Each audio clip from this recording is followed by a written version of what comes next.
నమస్తే. ఇది నిజం ప్రోగ్రామ్‌కి స్వాగతం.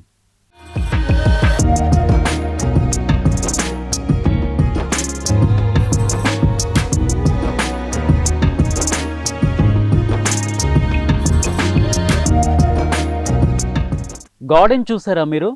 ఇదేం ప్రశ్న? రూఫ్ గార్డెన్ చూసారా? భలేవారే! ప్రతి అపార్ట్మెంట్లో చూడొచ్చు. ఓకే.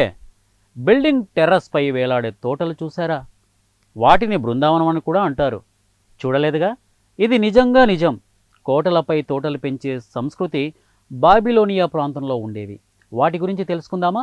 చూసేద్దామా ఇది నిజం కార్యక్రమంలో?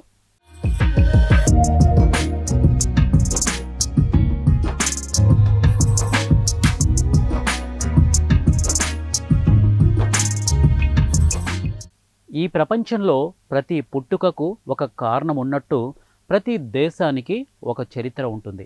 అది ఘనమైనది కావచ్చు, అభివృద్ధి కావచ్చు, స్వేచ్ఛ పోరాట పటిమ కావచ్చు, ప్రకృతి సౌందర్యం కావచ్చు, అద్భుత నిర్మాణాలు కావచ్చు. ఇలా పలు యాంగిల్స్లో దేశ ప్రాధాన్యత స్ట్రెంథనింగ్ అనేది ఆధారపడి ఉంటుంది.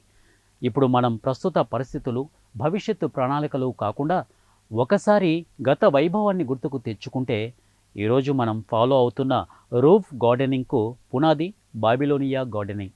ప్రస్తుతం ఇవి కనిపించవు, కానీ ప్రాచీన సంస్కృతిలో ప్రపంచ వింతల్లో ఒకటిగా ఉండేవి. వాటి వివరాలేంటో చూద్దాం.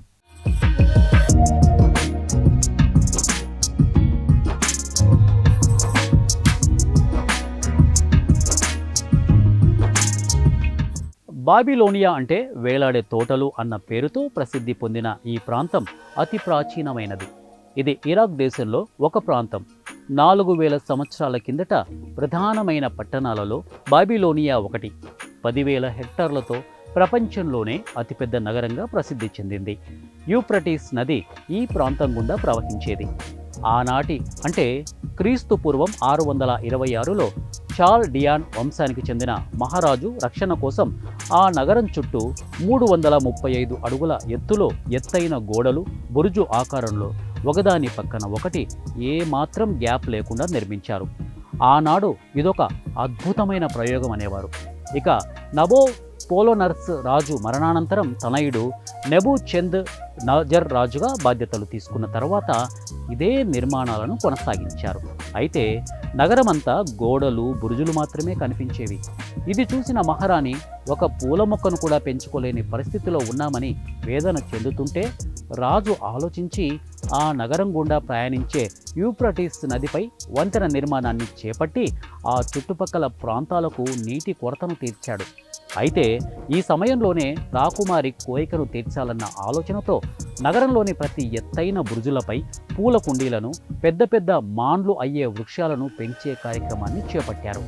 వీటికి నీటిని సరఫరా చేసే వ్యవస్థను పరిశోధించి చివరకు హైడ్రాలిక్ ఇంజనీరింగ్ సిస్టమ్ను అనుసరించారు. అంటే ఈ సిస్టంలో యూఫ్రటీస్ నది నుండి సొరంగాల ద్వారా పైప్లైన్లను ఎత్తైన బురుజులకు అనుసంధానించడం. ఈ వ్యవస్థ వల్ల టెర్రస్ పైన వాటర్ ఫౌంటైన్స్, పెద్ద పెద్ద వృక్షాలు, చిన్న చిన్న జలపాతాలు లాంటివి ఉండడంతో ఈ నగరం మహా అద్భుతంగా అనిపించేది.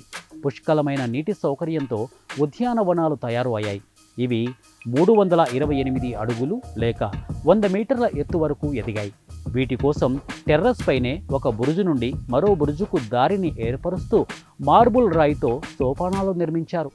విశాలమైన ఈ సోపానాలు పలు దేశాల నుండి సేకరించిన పూల మొక్కలతో తయారైన ఆర్చీలతో నిండిపోయాయి. కింది నుండి చూస్తే వేలాడే చెట్లు, తోటలు కనిపిస్తాయి. అందుకే ఈ నగరాన్ని వేలాడే తోటలు అని పిలుస్తారు. ఈ తోటలకు రోజుకు 37,000 నీటిని సరఫరా అందించేవారని చెప్పారు.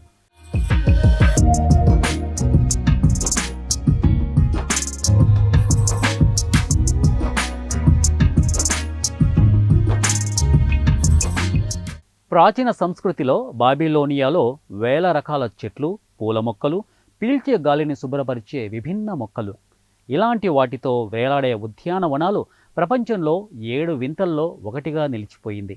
మన దేశంలో తాజ్మహల్ షాజహాన్ ప్రేమకు ప్రతీక.